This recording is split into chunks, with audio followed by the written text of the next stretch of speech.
आमी उतना proper language proper English नहीं जानता है, लेकिन हम अपना मदर लैंग्वेज हेब्बी भालोबासता है।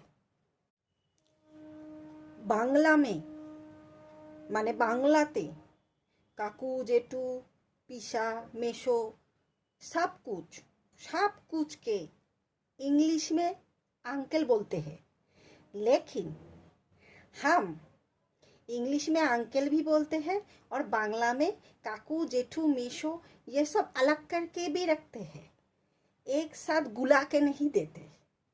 और हिंदी में चाय पीते पीते चाचा भी बोल लेते हैं।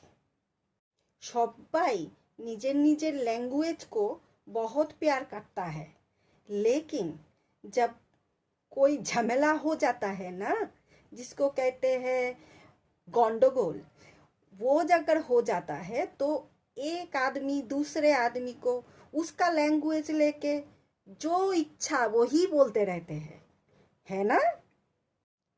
आमी भूल बोली या हम गलत बोले या सही बोले, जो भी बोले, I can talk English, I can walk English. English is a funny language, ये हम मान लेते हैं बच्चन स्टाइल में। किन्तु परन्तु आमार बांगला भाषाके आमी भीषण भालोबासी।